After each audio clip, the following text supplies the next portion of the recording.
నేను ఏం చేస్తానంటే ఉత్సాహధ్వని చేస్తాను. అమ్మ ఏం చేస్తారంటే ఆయన ఉత్సాహధ్వని.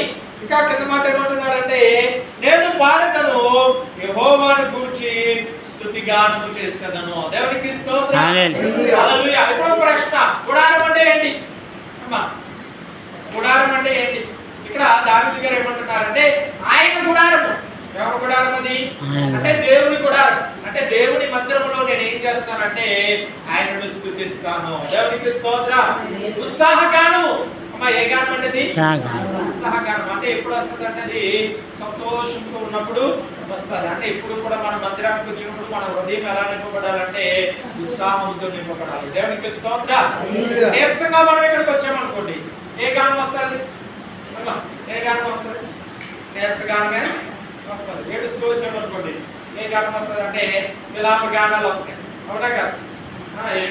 మనకు కూడా చూడండి, పరిస్థితులు బట్టి ఆటోమేటిక్ గా పాటలో పాడాలనిపిస్తారు. సంతోషం వచ్చింది అనుకోండి, ఎంత మంచి దేవుడు వేసే పాడతాం. దేవుడికి స్తోత్రం.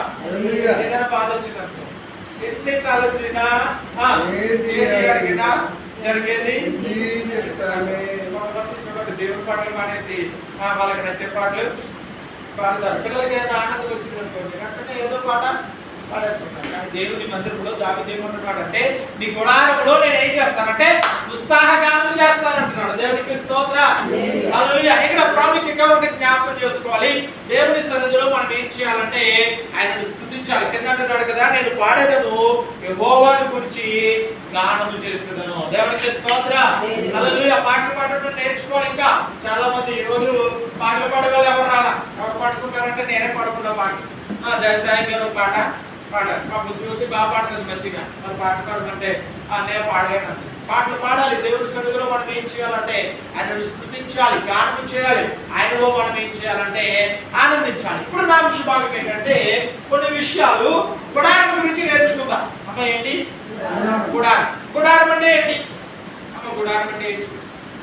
గుడారం అంటే బైబిల్లో చాలా చోట్ల గుడారాలు అనే మాట కనపడుతుంది. గుడారం అంటే ఏంటంటే నివసించే స్థలము. అమ్మ గుడారం అంటే ఏంటి? నివసించే స్థలం. ఇక్కడ దావీదు ఏమంటున్నాడంటే ఆయన గుడారము. ఏమన్నాడు? ఆయన గుడారం. అంటే ఎవరి గుడారం అంటే అది దేవుని గుడారం. దేవునికి స్తోత్రం.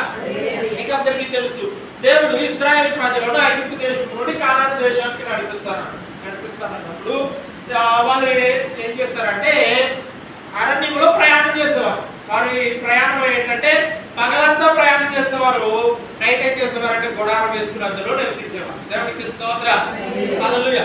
జాగ్రత్తగా మనం ఆలోచన చేస్తాం. ఇప్పుడంటే ప్రయాణాలు ఎక్కడ చేస్తున్నాం? మనము బస్సులో చేస్తున్నాం, ట్రైన్లో చేస్తున్నాం, కొంచెం వెనక్కి వెళ్తే రిక్షాల్లో చేసేవాళ్ళు, ఇంకా కొంచెం ఎక్కువ త్వరగా వెళ్ళిపోవాలంటే ఫ్లైట్లో ప్రయాణం చేస్తున్నాం. కానీ ఇంకా మనకు వెనక్కి వెళ్ళామంటే అప్పుడు ఏం చేసేవారంటే కాలినడకనే ప్రయాణం చేసేవారు. సైకిల్ లేనప్పుడు, రిక్షాలు లేనప్పుడు కాలినడకన ప్రయాణము చేసేవారు. ఇక్కడ నుంచి కొంచెం ఎక్కువ దూరం వెళ్ళాలనుకోండి, వాళ్ళు ఏం చేసేవారంటే పగలంతా ప్రయాణం చేసి రాత్రి ఎక్కడైనా ఉండి అక్కడ గుడారం వేసి ఆ రాత్రి అంతలో ఉండి మరలా గుడారం సర్దుకుని పగలు మరలా ప్రయాణము చేసేవారు. అవునా కాదా? ఇప్పటికీ కూడా కొంతమంది చూడండి మన ప్రాంతాల్లో కూడా కొంతమంది కొన్ని ఏం చేస్తారంటే యాత్రలు చేస్తారు.